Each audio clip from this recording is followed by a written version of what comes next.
Hi everybody, I'm Tony E at Show IP Interface Brief, and today I want to talk about the awesome time I had at the OpenSOC IO Blue Team CTF last Friday at BSidesDC. This was an amazing event, and I really didn't know what to expect going into it, but I had the most fun that I've had in a really long time.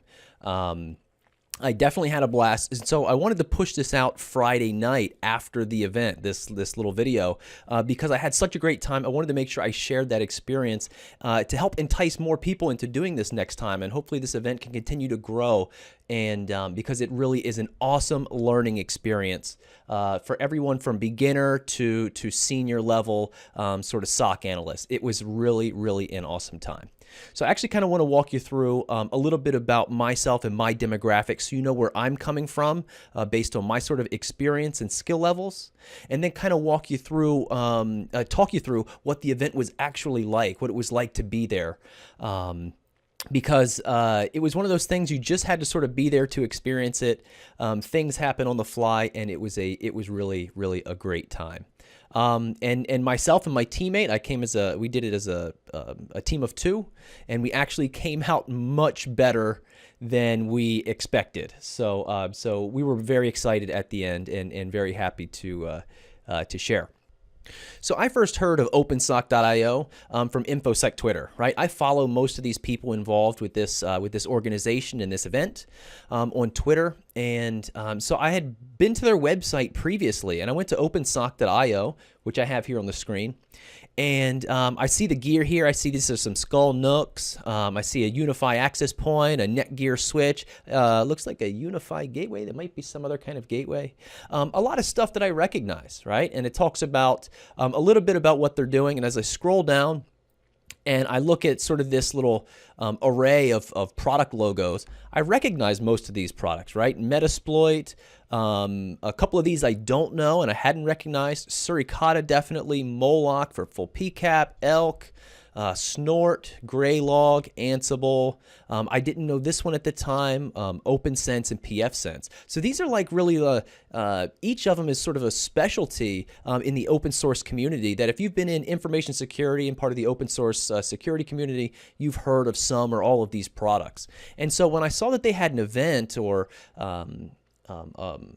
a project that pulled all of these elements together, I got really excited about it. I didn't know that they were holding these sort of CTF events, but I was really excited to see that there was an organization that was pushing out a project that integrated all of these products together into a single platform, and I thought that was really cool.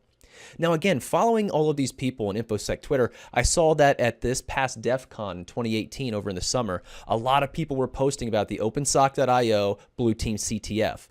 I wasn't there myself. I was just glued to Twitter like everybody else, and I saw that this was really an awesome event. People were having a lot of fun, and it was getting a lot of notice on Twitter, at least by myself. And so when I saw that this event was coming to BSidesDC, which is local to my area, I jumped at the chance to buy a ticket. I knew I had to get into this event, and the ticket sold out really fast. Now, the ticket for this event, I think it was over $100 for this single event. Now, that got you a 3-day pass into BSidesDC, which is a Friday, Saturday, and Sunday event.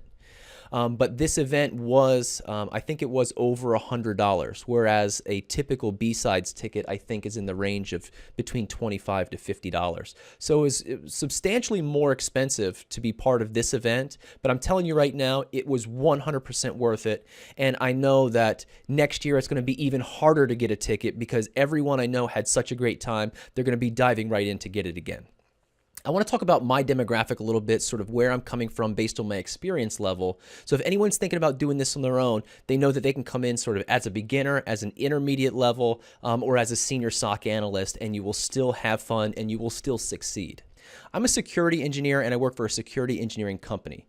We take open source products and off-the-shelf products, security related and networking related, either during tech refreshes or as greenfield deployments, and engineer them into solutions for the customers. Sometimes that involves a level of migration, right? Typically, if there's already an existing network or system or enterprise, and you want to move a new product into that, you have to figure out a migration plan. And that's typically what the engineering work is. That's where I spend all of my professional time, and my company does a lot of that work. So we typically do all of that work, and then after things get migrated, after they get stood up, after they get normalized, then it gets turned over to an operations team. Typically that's SOC operations or NOC operations or system administrators. So I myself, I actually don't have a lot of SOC experience or operational experience at that. I've been part of some migrations. I've been part of a lot of migrations, and some of the operational work that comes with that, this is called the transition period normally, when you go from an engineering team to an operations team and you try to transition the new products and new services over. But I typically don't have a lot of experience in the operations side of it. So I really didn't know how I was going to perform at this event coming into it.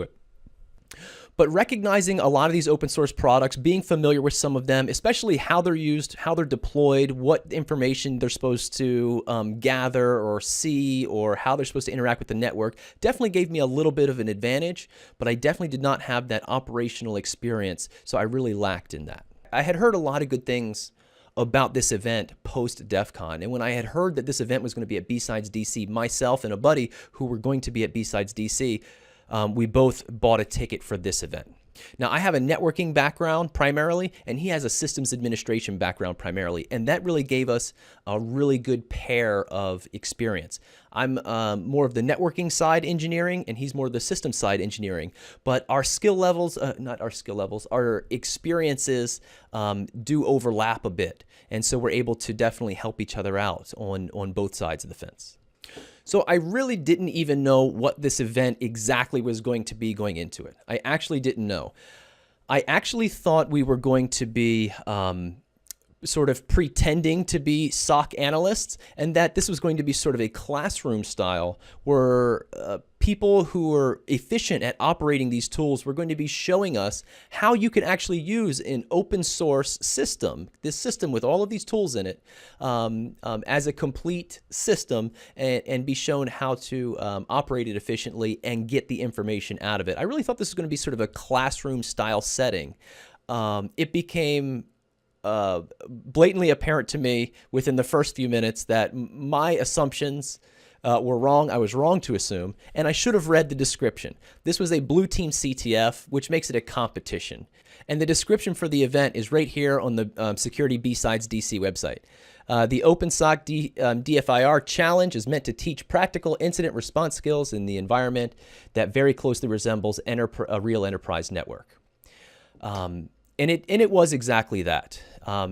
The environment was really well built. The tools were very well integrated. They performed very well.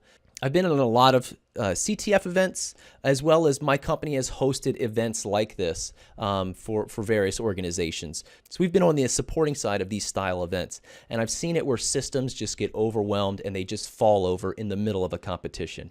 I will tell you, everything was very stable. Everything worked very well, and it's definitely 2 thumbs up to the operations team who supported this event. You guys did an awesome job, even given a couple of the problems that did happen, and I'll get into that in a minute. So the event was supposed to kick off at 1 p.m. It was supposed to go to 9 p.m. It was going to be 8 hours straight of this event. I got there at about 1:15. I was arriving late. There was terrible traffic in DC. I arrived there at 1:15. My buddy who arrived before me saved me a seat, and we partnered up right away. Right when I got there, I realized that we hadn't quite gotten started yet, and we were just kind of getting, we were just sort of introducing our, the supporting team was introducing themselves and discussing how we were going to get started. And right when we were just about ready to get started, one of their pieces of equipment fell over. I think it was their router or their gateway. It fell over, and it wasn't working. So the team quickly recovered from that by pivoting the schedule a little bit. So they have an offline challenge, which consists of 2 PCAPs and a memory forensics dump, or excuse me, a memory dump. And they quickly pivoted and said that they were going to move that up to the beginning so we could work on that, as there was about 60 of us in the room, I think. I'm just judging by my rough head count. I think there's about 60 people in the room. They didn't want 60 people just sitting around for we don't know how long until they get that back up. It was definitely a great way to pivot, and all of us were excited to get started on something right away. Meanwhile, while we were working on those couple of challenges, those first few challenges, they were working tirelessly in the background to get that piece of equipment replaced and back up so we could begin the actual event.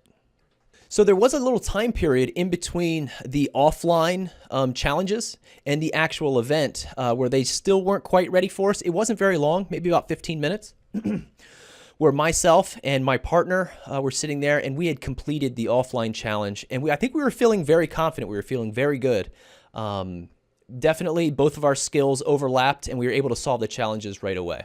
And I think it was the general consensus around the room. I think everybody finished up the offline challenge in the allotted time that was given to us before the game actually was engaged.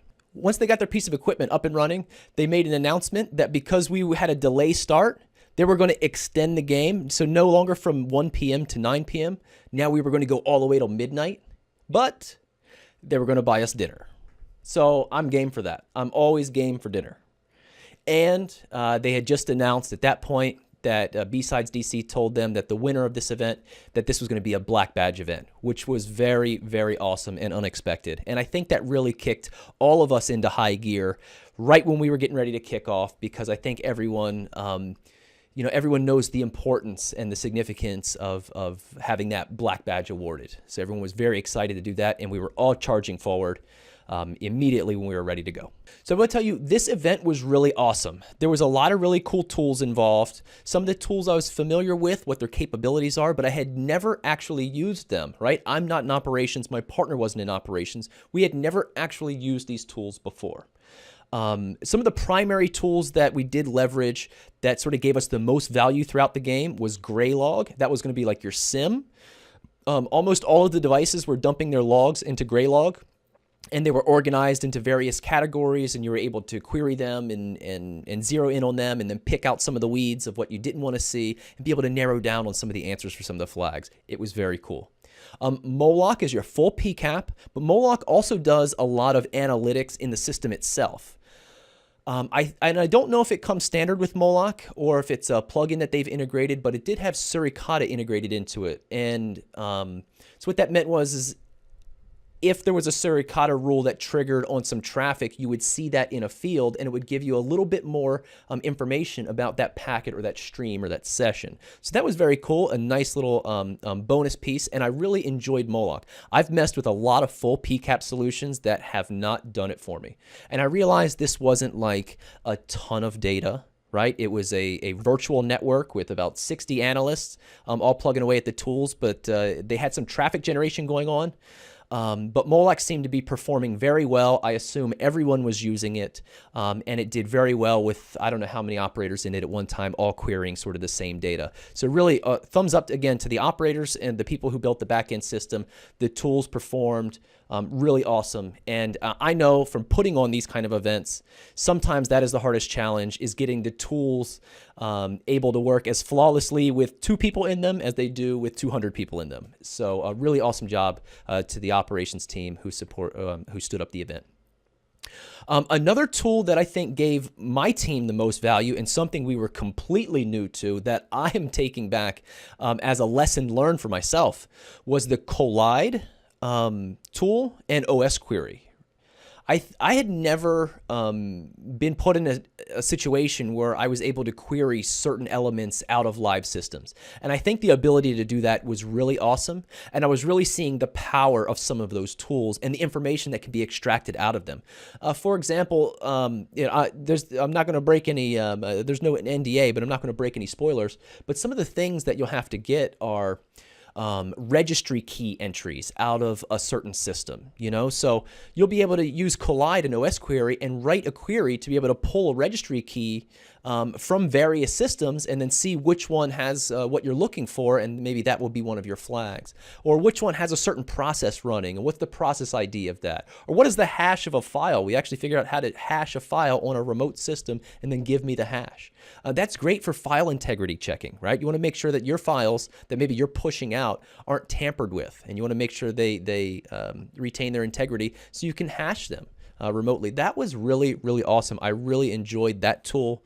Having never used it before, I can confidently say I walked away with some comfortability with Graylog, Collide, with OS Query, and Moloch, definitely. Now, I know there was a lot of engineering that went on behind the scenes that the operations team did for us, which was integrating all of the logs and categorizing them and making sure everything works and talks to each other. And I thank you all for that, because I think without all of the work that your team does behind the scenes, the rest of the 60 people in the rooms experience definitely would have suffered. So thank you guys for building a rock solid system. Definitely, it was awesome. Guys, this was an amazing experience. My partner and I both come from engineering backgrounds, not operations.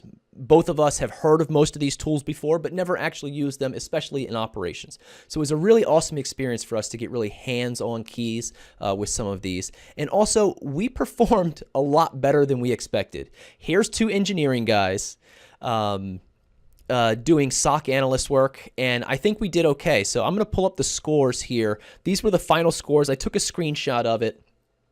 We're down here at the bottom, null value. We got 13th place. Now, this wasn't the final standing. This was at about the 15-minute mark before the winners were announced. We were at the 13th place. That was 13th out of 41 teams, and we were at 2,300 in points. We solved 61 challenges. 61 challenges we solved in about 8 hours. Guys, that is a ton of flags. I don't know how, I mean, I've been in other CTFs, they don't have nearly that many challenges. We solved 61 challenges, and I think we were only over the halfway point, or maybe at the halfway point. Because if we look at what the winning scores are, at about 5,400, 5,450 is a winning score, they completed all of the challenges. So I have to assume that by the point spread alone, that we're maybe just above the halfway mark. That means that by my estimation, and I'm not sure because I didn't see all of the flags, there was well over 100 flags. That is a lot of work to be done by a team of 1 or 2 people.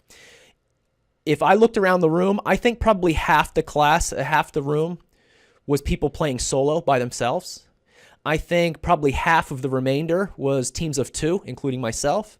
And probably the half of that was split up into teams of 3, and I think there might have been 1 team of 4. There wasn't very many people that had more than that.